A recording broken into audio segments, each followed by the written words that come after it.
What are you going to do with those pies, boys?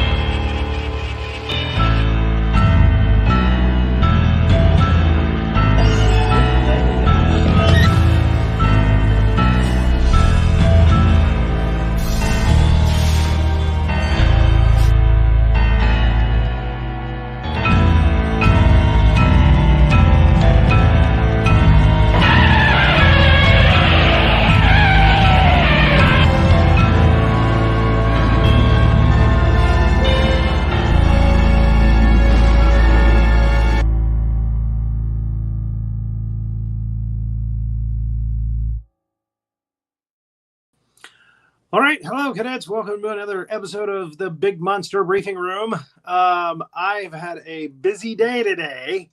I was at Megacon in Orlando this afternoon, handing out stickers and flyers, mini flyers, to potential fans. Not one person recognized me or knew who I was. Some people looked at me like they were afraid I was going to pull out an automatic rifle. And nobody asked me for my autograph. So there it is. So let's bring up somebody that'll brighten my day up right away. My able-bodied assistant, Major Hazzard. Hello, General. You know, I do think that a lot of people recognized you, but most likely for security protocol, they did not want to harass you. That's what I think. Nobody knows who we are now. No, they do. They do. We're the last defense. That's what we are. Yeah, they know. If I keep doing this kind of stuff, eventually we're going to take a hold and people are going to tell their friends about us. And hopefully we'll have a following, but it's just taking time. Well, the good news is that you got documentation of your entire journey. I did. So if you would like to share that with the fans, or maybe we should bring up Sergeant Havoc first, because we do have Sergeant Havoc bring here. Up my Sergeant at Arms, Sergeant. Reporting for duty. Sergeant Havoc. Reporting for duty. Sergeant Havoc. Yep, that's me. So he knows everything about these big monsters, although they're not big monsters today. I will say we're not doing big monsters, we're doing little monsters. Yeah, very little. But they're not any less dangerous. That's right. When we were at the GAE, that's the Giant Animal Exterminators, we had to deal with all kinds of critters. Big, little, don't matter. They all die just the same. True. They all die just the same. Spoken like a true expert, and we're so grateful to have you here. Thank you, Sergeant. Glad to be here. They all die just the same. Remember that, cadets. I think we should write that down. Big or small, they all die just the same. There you go. Words to live by. That's right. Okay. Except Godzilla. Except Godzilla. Yeah. Just that old boy. Yeah. So confused. Yeah. All right. So as Major Hazzard was said before, I kind of documented some of the goings on at the convention. It was very crowded. There was no parking. I had to take an Uber there and an Uber back. So it's evidently people really wanted this. So let's go ahead and show a video of that. Okay, they got us walking around in circles, activating badges. That kind of stuff.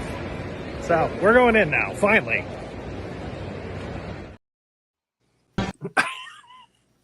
Badges. Okay. Oops, sorry. You can talk. I just said badges. We don't need no stinking badges. Badges? We don't need no stinking badges. Well, you do if you want to get in there. They had like $5 lanyards that they wanted you to buy. Luckily, they were nice enough to put just standard, regular, free black ones, and that's what I got because I don't need anything special as far as my lanyard that my badge hangs on. It was all about walking through lines, of lines and lines and lines of people. The one thing that I did do quickly was eat. I went in to get a sandwich and some macaroni and cheese, and that was fairly quick. There were no seats, I had to beg somebody to sit at their table with them. And it was like $30 for a water, macaroni and cheese, and a brisket sandwich. Oh my God. But they're taking and again, I think this next video probably talks about that. They're taking their pages from the playbook of Disney. Okay. So I just was told to put away my flyers and stickers, but I got about 80% of them handed out, so can't call it a complete failure. So there it is. So here's Megacon. Did what I could. I'll see you tonight at 6 o'clock. You're all business, General. You're all business all the time. I love it. I handed out about 80% of the flyers and the stickers. I didn't even ask them trivia questions. I had 30 trivia questions printed out on a page. Didn't even ask them the trivia questions. I just wanted to get the stickers out. So they were looking at me like, oh no, he's trying to sell us something. And I got that look a lot.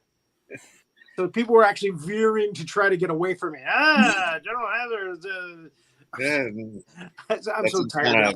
A cult?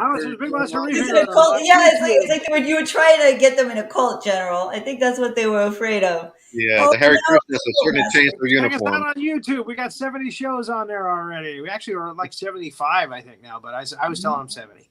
Nice. Once I said YouTube, the fog lifted, and they came over and got stickers from me. And I would say, free sticker. Where are you gonna get a free sticker here? So yeah. Let's watch some more. We got Okay, they're definitely taking their play from the playbook from Disney, because I just paid $28 for a sandwich and macaroni and cheese and a water. And now we're waiting in lines, big long lines, because they're not letting anybody in until 4 o'clock. So there it is. Okay, so I'm making my way through the showroom now. I've never seen so much expensive toys in my life. They got t-shirts and stickers and posters and all that stuff. Not much Godzilla stuff, though. I'm surprised. A lot of, what are those little bobblehead things? The Fun Pops. Not a big fan. I'm not. And I did see some Godzilla stuff after I made that clip. The last clip is my favorite clip. Let's see this one. Okay, I just found something very interesting here. This person is an expert on critters. Okay? And I'll show you. Got one captive. Do you see him there? Do you see him? She knows what she's doing. Thank you so much. What's your name? Of course, my name is V. V? V, letter V. V. Yeah. V. So there it is. Awesome. Cool. So I told her she was going to be on the show tonight. So there it is. I said, Big Monster Reefing Room, look for it on YouTube. So hopefully she'll make a comment. Yes, we're going to go through the movie Critters 3. Which and the reason I picked this one first is because it stars a very young Leonardo DiCaprio. DiCaprio. Yep. So this is Leonardo pre-Titanic. Matter of fact, he's prepubescent. Prepubescent, pre-Titanic. Prepubescent and pre-Titanic. It's the pre-Leo. It's the pre-Leo. He was definitely after bescent, or whatever you want, post-pubescent. Is that what you want to call it? Yeah. When he did Titanic, he's making out with chicks in cars and stuff, painting them naked. And Don Opper as Charlie, he's in like all of these. Yeah, he's the only character that carries through, except for the soft reboot from 2014. He wasn't in that one, huh? No, it's like, I think my critter hunting days are over. I'm getting typecast. So, first thing we see is a truck on the road, and they're all singing songs in the cab. Yep. I think they're singing Big Rock Candy Mountain, actually. Big Rock Candy Mountain, yep. Just like in Brother, Where Art Thou? And then they have a flat tire. And for some reason, they have a flat tire and a rest area where their landlord actually happens to be. That's kind of convenient for the story. Yeah. And to quote Dean Winchester from Supernatural, and he's a douchebag. Oh yeah, that's what I call him, douchey McDouchebag, for like the rest of the movie. And so you got the cute daughter, and then there he is, Leo.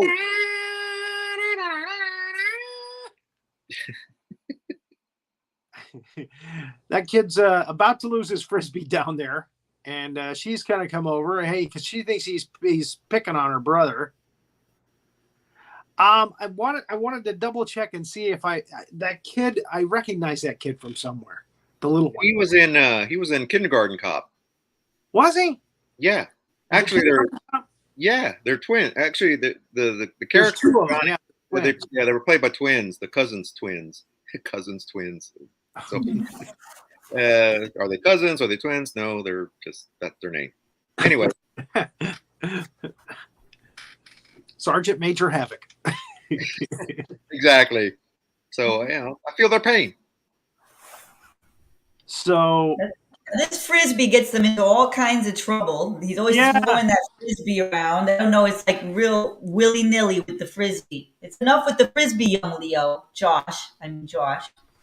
Yes, his name is Josh in this. There he is, douchey McDouchebag. Is that what you call him? Douchey McDouchebag, yeah. In his yellow golf.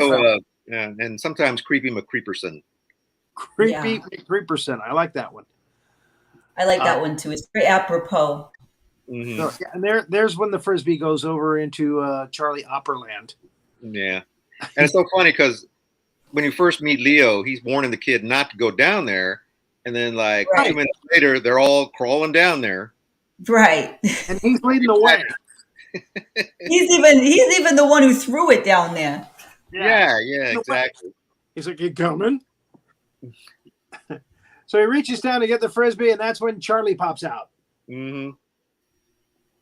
Big explosive, pops out of the ground like a rocket. And there's no explanation as to why he does that. Exactly. Like, what the heck is he doing down there? Why is he all covered up? And we know he's hunting the critters, but we haven't gotten there yet. Douchey McDouchebag. Thank you. That's going to be stuck in your head for the rest of the show. That's his actual name now. Yes.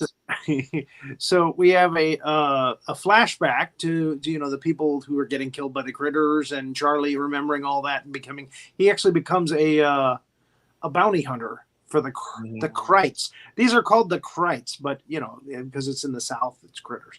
Mm-hmm. But what's funny is this one goes to L.A. this movie. It's not in the South. So Charlie meets up with the little kid. He's adorable. So he gives him a crystal that will glow green when the crites are around. Right. Little warning. Yeah. Warning crystal. Yeah.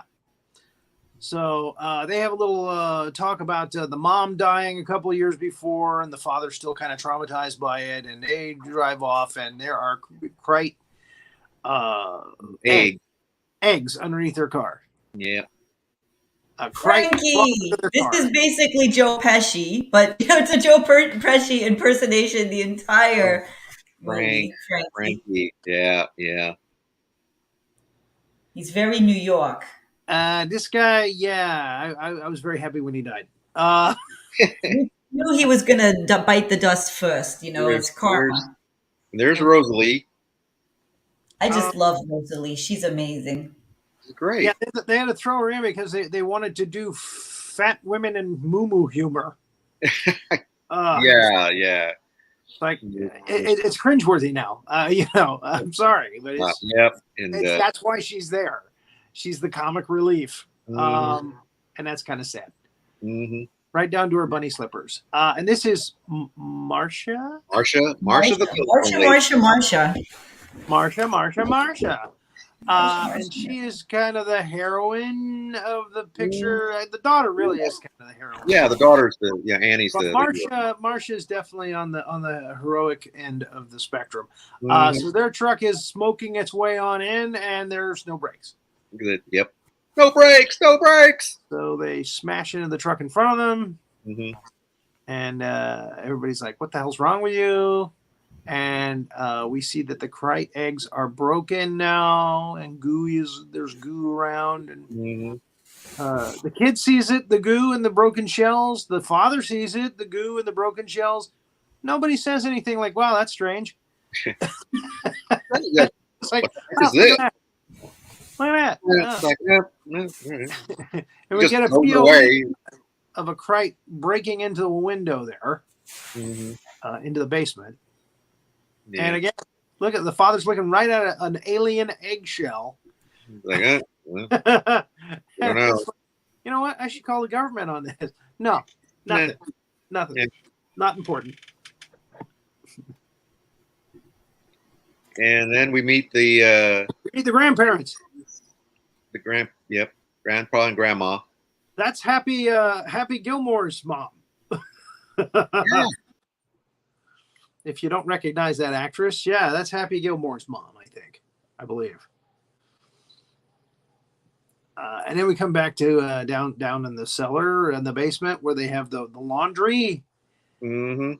And Rosalie is her name. She's throwing stuff down the laundry chute, and there's their stick where the crites get covered up with her nasty laundry, her big panties and and such.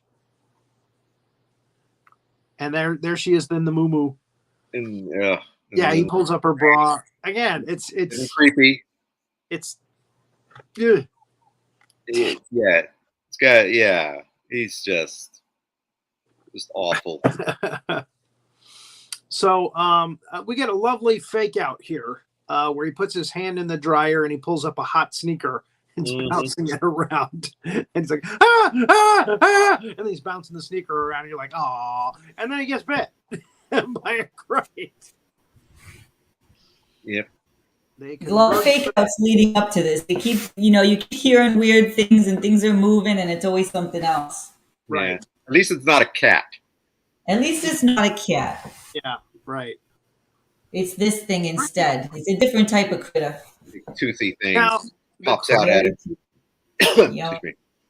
The crites are created by the Chiodo brothers, who did Killer Clowns from Outer Space, which we did on the show a few weeks back. But that was their movie. I mean, they directed that movie, wrote that movie, Killer Clowns from Outer Space, and that was a few years after this, I think. So yeah, the superintendent is crite food. Mm-hmm. He's actually only one of 2 deaths in this movie. The body count is very low in this movie. A lot of people get injured, but the body count is surprisingly low. Yeah. So usually these kind of movies, there's people are dying left and right. But yeah, I just got to. And it's people you want to see die. That might have been the director's choice. And then they're kind of humanized a little bit more. The critters, like they have these subtitles. Not very many subtitles. I'm not really sure how helpful the subtitles are, but they burp and they have personalities a little bit. Like he says here, dessert. Yeah, this is funny because the Rosalie throws her clothes down the chute there again. Yeah, got a lot of laundry. Yeah, and the critters looking up at her, and he does this Sonic the Hedgehog thing where he just like you see and swooshes up to the top, but she closes the lid just in time. Critter gets hungry. Yeah, this was more like a cartoon than the other. It's more to be sure. Wait till we get to the kitchen scene. We're explaining that. Yeah. There's the father. We find out he is the landlord. There's Leo on his Game Boy. Mm-hmm. Remember Game Boys? Oh yeah. And we find out that the grandfather believes in aliens and space phenomena and all that good stuff. He is a fan of the Inquisitor. And Charlie goes, hey, you know, we saw this guy today and he gave me this crystal, and the crystal is green. Mm-hmm. When the crystal glows green, we're all effed. That moo. So she goes down into the cellar. So we're pretty sure she's going to be dead. Mm-hmm. We're pretty sure she's going to be crate food. And she sees the body of the superintendent. Mm-hmm. And then she sees the crites, the critters. Mm-hmm. And they start their attack. But they start their attack on her shoe because it looks like a bunny. Yeah. So they shoot the shoe. They shoot her in the toe. Because they hate bunnies, apparently. And she drops some bleach on the floor. And this is around the time Gremlins came out. Mm-hmm. So they kind of turned this one little crate into like a stripe with white hair and a burned eye. So you could tell the difference between the crites in this. Yeah. So Leo is not too happy, or Josh, I should say, is not too happy with his dad. His dad is a real sleazeball. He knows it. The dad is going to go into the building and do some nefarious things to try to get these people out of the building. Mm-hmm.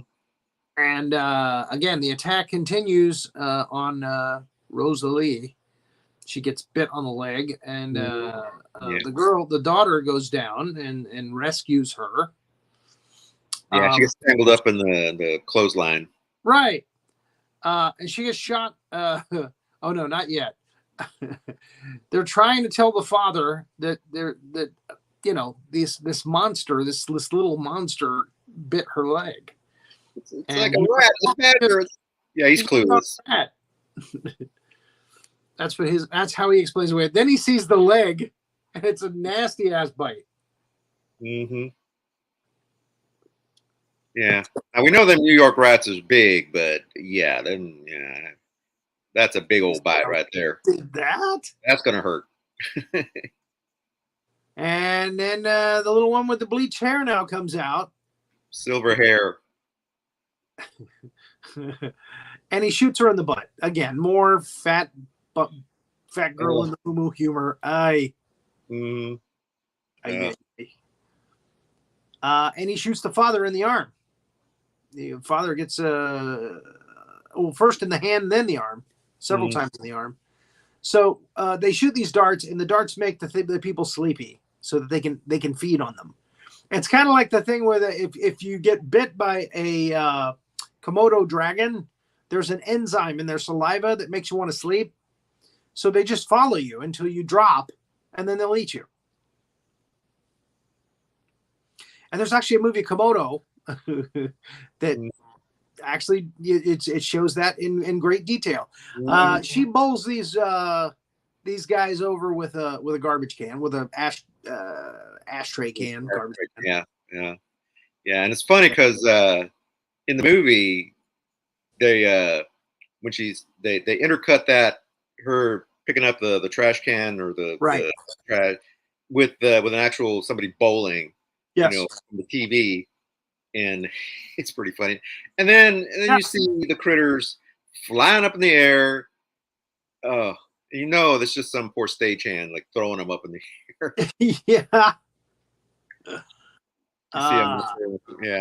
So the next slide, I think I've got them flying around. No, I guess not. I thought I did. So the father and Leo, Josh, go into the basement, and he shuts the power off. Mm-hmm.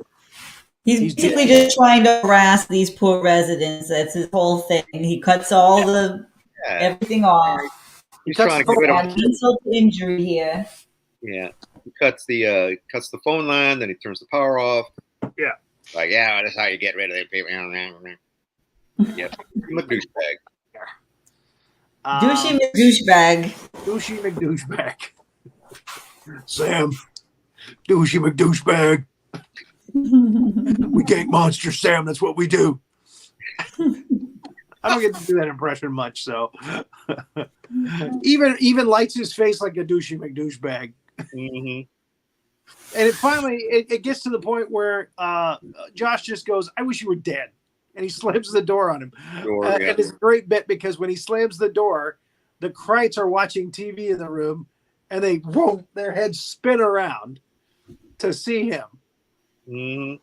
Yeah, there's it looks like a bunch of heads watching TV, and then they people. spin around. You can see those red eyes, and he realizes, oh, geez, what the hell? Yeah. And there they are. Yep, they're in that apartment because you see the Crite there in the back wearing the engineer's hat that the dad was wearing. Yeah, well, there's a TV in there that's battery operated. Right. His TV they're breaks watching, clear. and they're watching what's her name? The cook, the Julia Childs, yeah. Julia Child. They're watching Julia Child. Yeah. First, you chop up the chicken and save the consomme later. I didn't know you did impressions. That was a really good impression. I think Rory Penland, wants to watch out. Oh, I don't know. Rory's the voice. He's the man of 1,000 voices. Me, I'm the man of a dozen. There you go. And I'm maybe 50. So Marcia comes out. She's got a flare. Flare, yeah. That's why all of this is red, because Marcia's, swinging a flare around.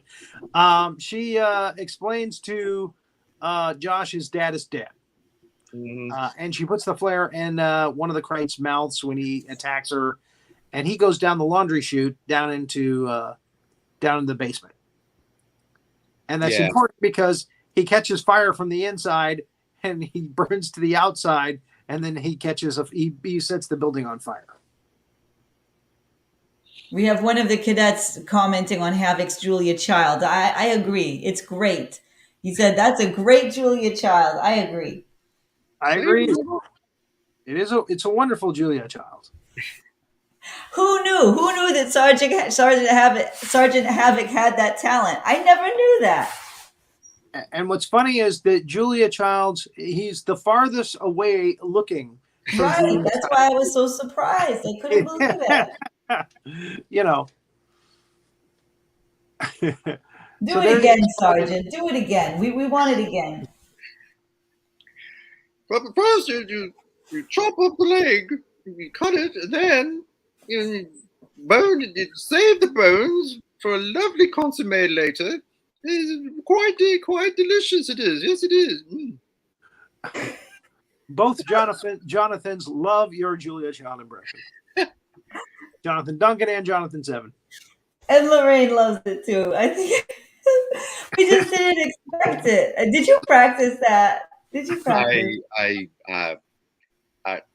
I'm not at liberty to say. Okay. I understand. It's confidential. That's right. It's confidential. I think he just watches Julia Childs when we're not around. I've always had a secret crush on Julia Child. I think she, doesn't love some good old French cooking. She's a drinker. Who doesn't? No judgment from me. Okay, so they're gonna light some candles, make it look like natural light again. And the teenage girl is like, Josh, what are you doing here? which should be the normal reaction. They have a nice little reunion. Josh. Well, my dad was to correct you guys. Dr. Scott. Rocky. It's top secret Julia Child's training. Yes, Cadet Morales. That's what I think. Top secret. Well, she was a spy during the war, so they say. Was she now? Was she out there with Ian Fleming? Not Ian Fleming, but that's what I heard. She was recruited to be a spy during World War II. There's the grandma with her big cleaver. They're all getting ready for the battle with the Krites. The Krites and banging on the door, and they asked that. The girl Annie, she asked the old man. She asked the grandpa, you got a gun or something? And he's like, oh yeah, I actually got this old Civil War gun. Yeah. And we're like, no, I don't think that's gonna work. Then grandma pops up with her samurai sword here with a big old meat cleaver. Big, Like big, this big, dude. and that comes in handy later. Yeah. So, yeah, they're trying to bang through the door while this is going on. And again, these guys know that they've got to get out of there because these guys are going to get through the door before too long. Yep. And that's when the fire starts down in the basement. There he goes. He finally goes up. And sets the clothes on fire. And yeah. Right. There's all kinds of chemicals down. You know. You gotta admit that whole thing was set up pretty nicely. I mean, got all the clothes falling, and then the critter, you know, and also there's a line that Frank says early on that is kind of foreshadowing, where he says, "Yeah, what this place needs is a fire, you know, burn it down." Yeah, sure enough, there it is. So they find out that there is a crawl space above the ceiling. It's kind of like an attic, but it goes through the whole building. Yeah. So they managed to get up there. And again, here is Leonardo DiCaprio reduced to doing fat woman butt shtick. Poor old Rosalie. Poor, you know. Yeah, you know. Talk about butts. This was funny back in the early 90s. Yep. And then we got Marcia. And Marcia splits off from the group and says, you know what, I'm going to go out this window and I'm going to walk along these telephone lines because I work for the telephone company. And I'll try to get us some help. And that's when we come to the kitchen scene. But she's got, I don't mean to interrupt, but she's got probably the best line in this movie, where somebody says, "Are you sure you can do all that?" And she says, "Well, of course I can. I work for the phone company." So, okay, they knock over a thing of beans, and one of the Krites eats beans. Oh, yeah. One of the Krites squirts dishwashing liquid in his mouth. They have a little pie fight with Grandma's tarts. Tarts. What you gonna do with them pies, boys? Yeah. See, pies to the face are funny no matter where you're from, whether you're an alien or not. Somebody gets a pie to the face, it's funny.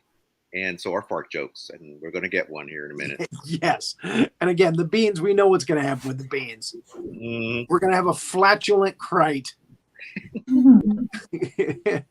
which is also the name of one of my favorite punk bands, by the way. Flatulent Krites. I love that. That's great. Right. Oh my gosh. That is a great name. And they're fun-loving. You know, in this movie, they're very fun-loving. They like a good party. They're like party kids. That's right. That's right. You know, they might be lethal, but they like to have a good time, you know? Or the flatulent critters. Flatulent, yeah. They even say P-U. There's the fart joke right there. They even spelled it out for us. like we weren't going to get that, you know. It blows up, and all of a sudden it's like... you.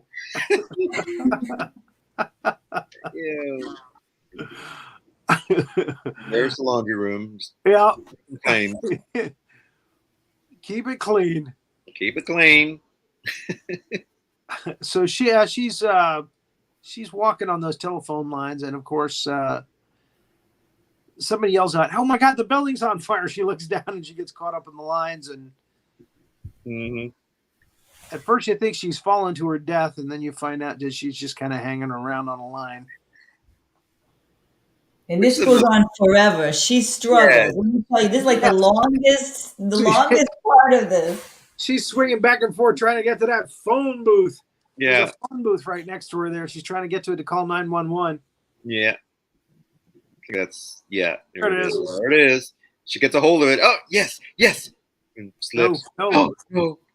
It's like 20 minutes of that. It's so frustrating. Just when you think she's going to get in there, and she's always going, yes. The tension builds.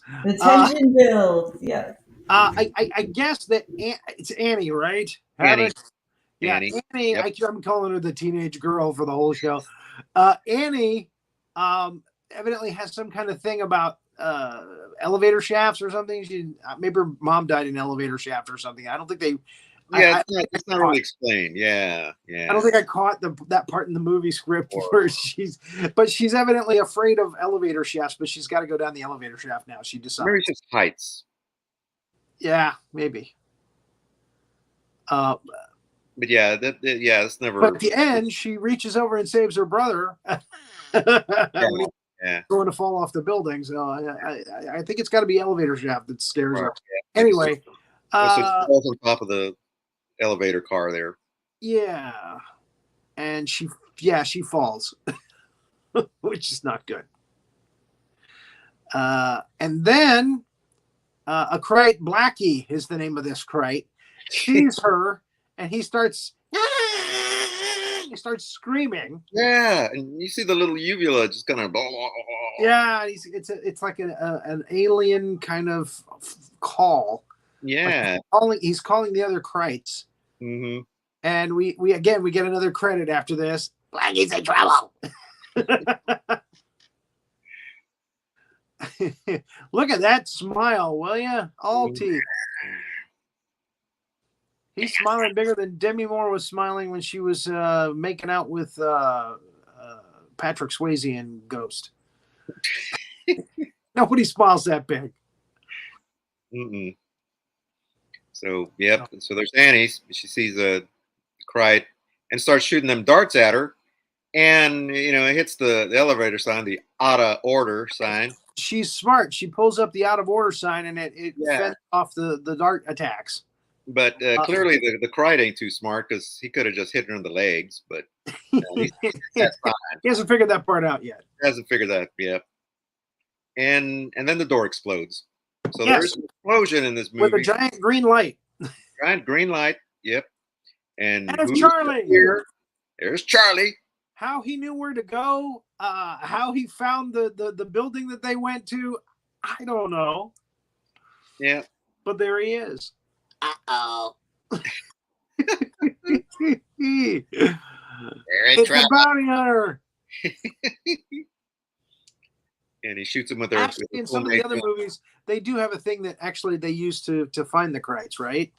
Yeah, they got like a little some kind of like locator. Crite finder. They don't say that in this movie though. That would have been a nice, So people are like, wait a minute, how did he know where they were? Oh, maybe he does because you see like if you look at his uniform, you see it's like an antenna sticking out and all sorts, but they never actually show him using his thing. Device. Charlie sees all. Charlie sees all. Thank you, Fred. I can't even see that. It's so dark. Or it's just him shooting his gun. Okay. His homemade weapon. Oh, the gun jams. That's what that's like. The gun jams. Yeah. So they have to get in the elevator. Yeah. So Josh is looking down, and he and Annie have gone back in the elevator, and the crites are, they're crites. They're going to try to get in there and eat them. Mm-hmm. Yeah, and they crawl their way back up. But something happens where the elevator goes back up quickly, and they think they're going to get squashed. Yeah, they're on the roof, and I think one of the crites breaks some of the cables, and it shoots up. Yeah. So anyway, they get there, and the boy sees that Charlie is there, and the woman in the muumuu, Rosalie, she's enchanted.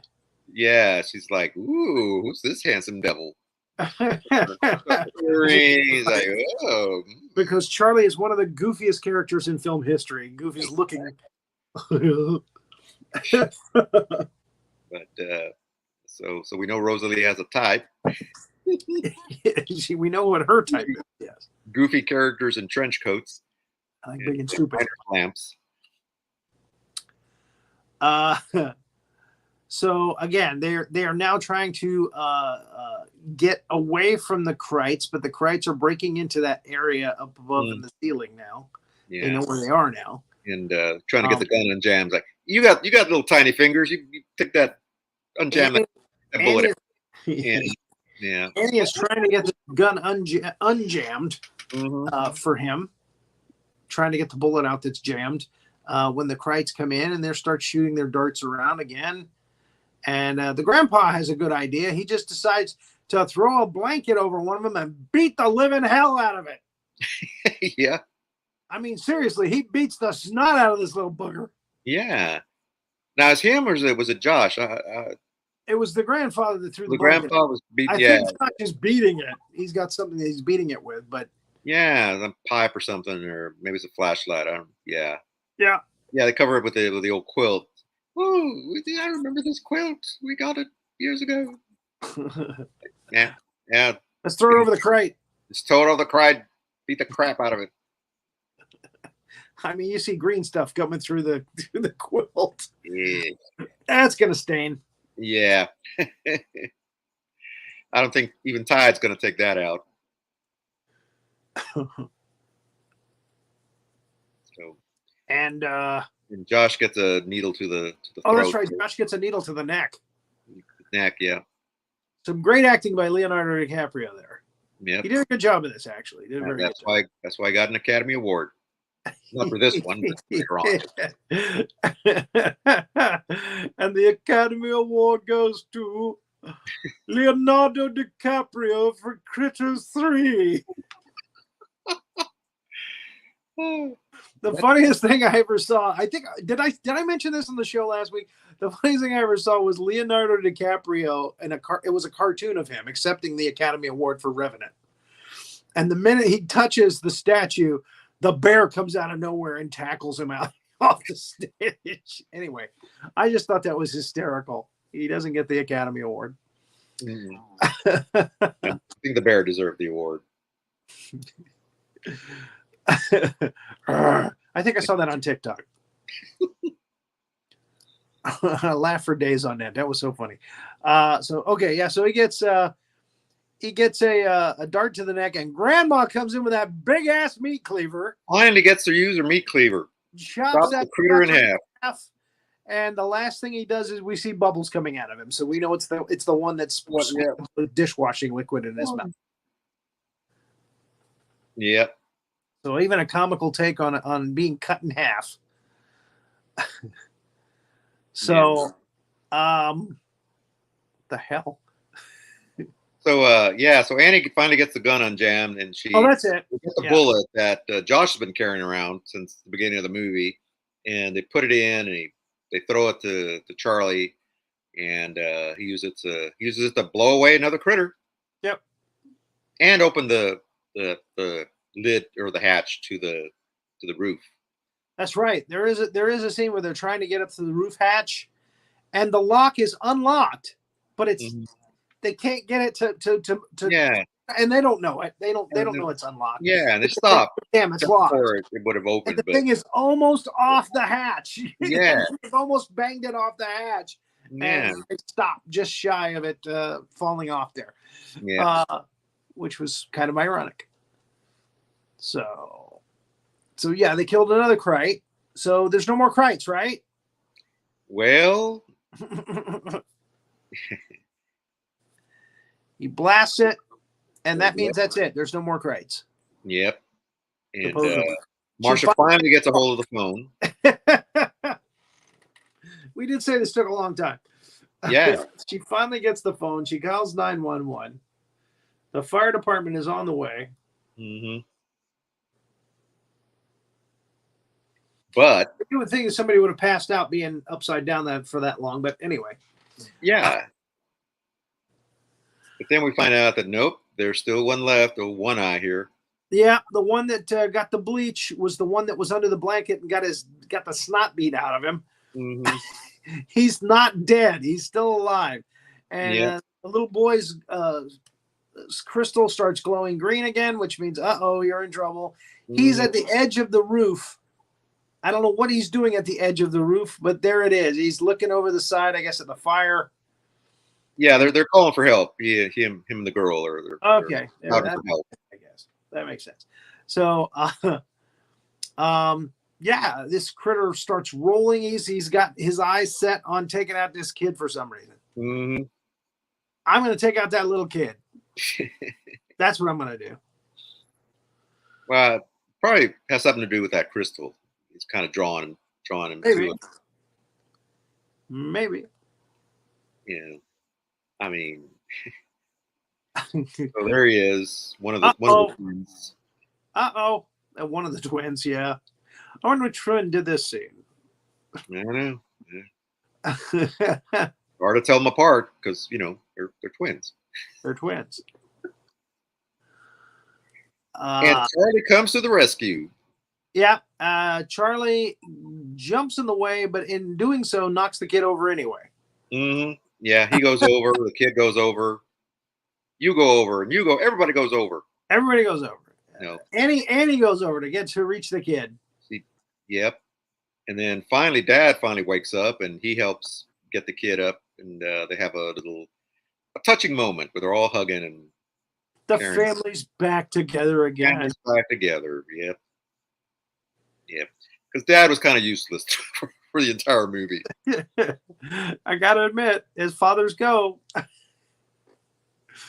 didn't really do that much. Nope. So Charlie is hanging on like a flagpole there. Yeah. And he ends up going into the roof of their camper. Yeah. And I tried for a bit of suspense there with the flagpole and the flag coming off, and is he gonna die? He's what's happening. And at first I didn't know what that was. Like, what is that? And it's like, oh, it's the top of the camper. Yeah, and and he falls through it. Breaks his fall. Yes, indeed. So he comes out, he's okay, and the crite, the last crite, is skewered. He's shish kebabbed on an antenna or something there. Yeah, which we don't know where the antenna came from, but because you didn't see it at the top of the, guess it was inside the trailer there. Yeah, he does this little dance where he's like, "What? There's something on my back. What's that?"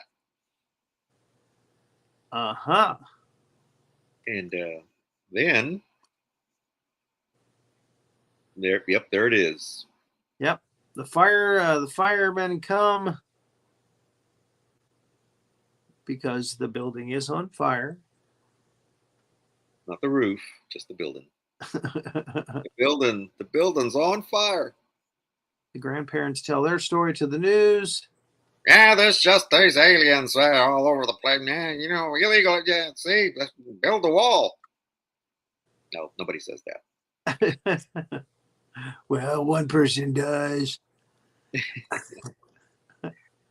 Gonna build a wall. It's gonna be a big wall, beautiful wall. Sorry. We've heard the speech many times. So I don't know why the kid gives the crystal back to Charlie. He tries to, and but he decides to give it back to Charlie. Like, we don't need this anymore, I guess. See, Charlie, look, everything's fine now. Yeah, that's right, little buckaroo. They went for the Shane ending there. Yes. We can actually see there's something going on between Sharon and the dad. She's very close to him. Mm-hmm. At least we get a little Annie and Josh moment here at the end as well. So we're pretty sure that they're going to be an item. And Johnny there, he's wearing the dad's rail engineer hat that's been chewed up and burnt. And Josh's mom is there, and she's like, well, my husband owes you guys a lot of money. Yeah, that comes out of nowhere. Well, then that's mentioned before. Is it? Yeah, when Douchey McDouchebag first shows up at the apartment building.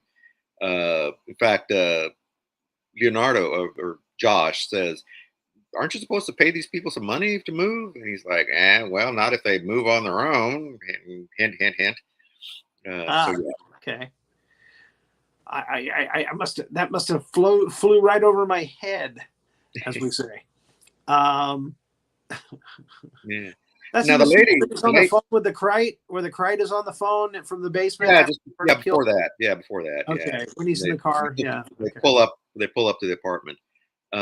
Crite made me laugh, and I probably missed that part. Problem. The lady before we get to the lady who plays the mom, she's actually she was a casting director. Yeah. And I mean, she did a few movies, but mostly her job was casting.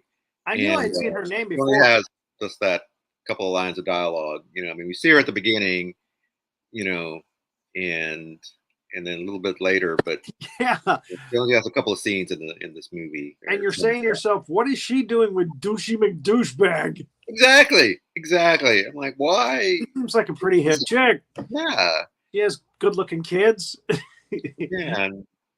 What the hell is she doing with Douchey McDouchebag? Exactly. Yeah. So Charlie goes down in the basement to make sure that there's no crites or crite eggs, and he finds some crite eggs in the washing machine. And then an alarm goes off on his person. And then Princess Leia. 3D video hologram. You're my only hope. Ugg. Yeah, Terrence Mann. Ugg is the other bounty hunter that's in all these movies up until now. Yeah. And he's in this one, but just here. Yeah. And what's interesting about this, and you don't see it here with the slides, but all this happens during the end credits. Right. Instead of doing a post-credit sequence, they just clipped it in during the credits. As a matter of fact, they paused the scene to give you credits. Yeah. So it just pauses, And then you get the credits. And you get a credit over, Charlie or what you're seeing. Yeah. And like you said, Terrence Mann as Ugg tells him, you can't destroy those 2 eggs because they're the last 2 eggs of this species. So you've got to save them. We're sending a pod to pick them up. And Charlie's like, well, but they're dangerous. But they have to preserve the last of the species. And that's when a giant pod comes through the ceiling. Yep. It's crashing behind him. Like, oh, okay. Well, there it is. That's him saying, but they're dangerous. That's the look of, but they're dangerous. They eat people. We've been hunting them for all this time. We've been hunting critters. For 3 movies now. Yeah. To be continued. Continue in Critters 4.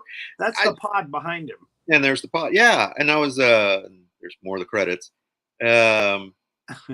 And so I was reading that they filmed Critters 3 and 4 back to back or simultaneously. So they were shot the same.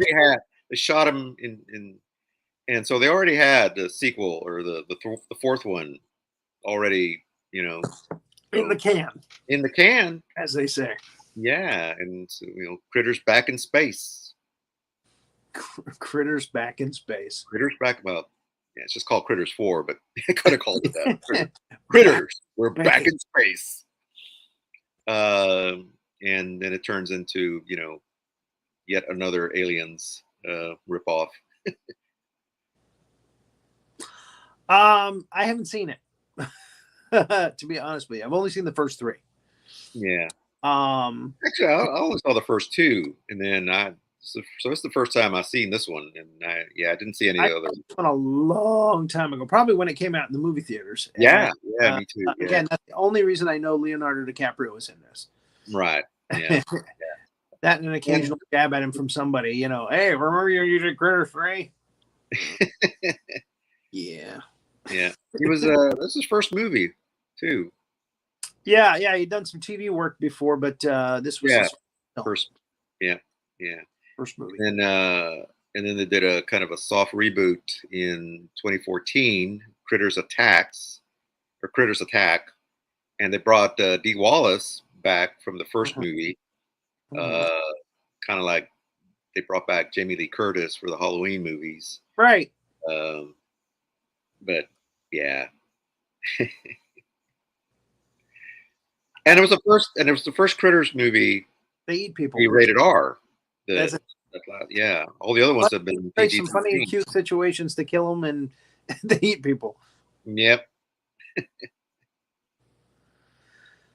So because they are so small, they're easy to squash. They're easy to kill. But again, they're usually. I mean, I remember too. There's so many of them. They ball up together in a giant ball. Just roll over people and roll over them. They just leave a skeleton. Mm-hmm.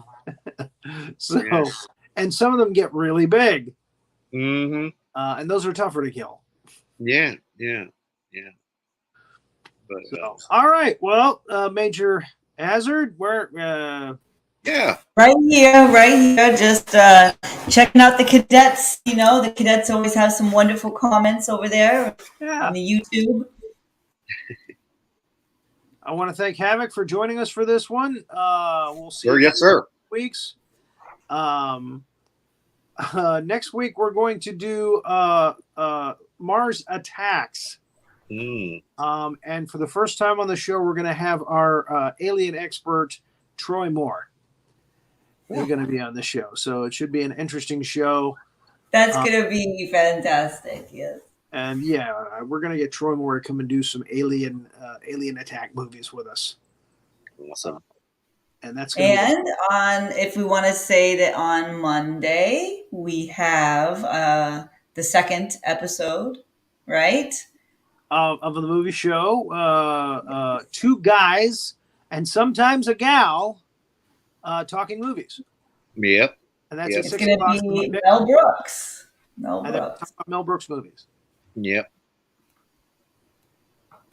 That ought to be fun. Those two guys, they're hilarious. I just love them. I think they're fantastic. It's always a fun. The first episode was very fun. I watched that. I laughed. I cried. It was amazing. You cried? Well, what made you cry? I laughed. I cried. I kissed 40 minutes goodbye. Yeah. I'm just such a big Steve Martin fan is what it is. I just love that Steve Martin. I tear up every time I see him. He's so gorgeous. Yeah. And you know, Steve Martin, we didn't mention this, but Steve Martin is from Texas.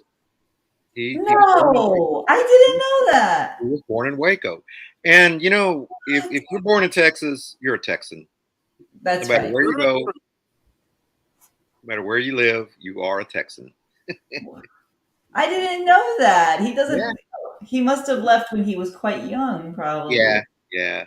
And so is there's a number of people. Gene Roddenberry, who created Star Trek. He's from El Paso. So yep. So we claim all these people. I didn't know that. Oh wow. Interesting trivia. Yeah. And we forgot it. Sam Kinison and Bill Hicks were both from Texas as well. Yeah. And there's another movie. There's another Martin movie that we kind of didn't mention that actually I kind of like. That they didn't mention. That they didn't mention. Yeah. They kind of forgot about My Blue Heaven. With Rick Moranis. With Rick Moranis, yeah. That was kind of funny too. I forgot about that one. It's like, oh yeah, that was actually pretty good. Or I'm sorry, they forgot about it. Yeah, they didn't mention them two colors. You are full of interesting facts, Havoc. We need to write them some fan mail. You know, Sergeant, you should write him some fan mail because that Rory Penland and Manny's more, they like to get the fan mail, I think. Yeah. Well, I'm full of something. You've got the same beard too, which I think is nice. Yeah, it's a strange just a strange coincidence. You know, there's they say that everybody's got a doppelganger, and so I guess that's mine or I'm his. I don't know. Yeah, a lot of doppelgangers on this network because the general looks a lot like that Rory Penland. He looks a lot like that Rory Penland. I would say he's your doppelganger, except for the the dime store mustache. Dime store. All right. Well, on that happy note, just a little bit of teasing. Keep an eye out for those big monsters. Nope. No offense meant. No offense meant. We're gonna talk, Havoc. He's going to have you drop and give him 20, Sergeant. You got to be careful with this one. That's what I'm thinking. I'm gonna wind up in the stockade here. You're gonna be like having the toothbrush cleaning the toilets and everything. Doing some KP.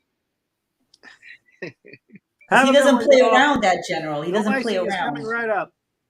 All right, no icing is coming on right now. Goodbye, everybody.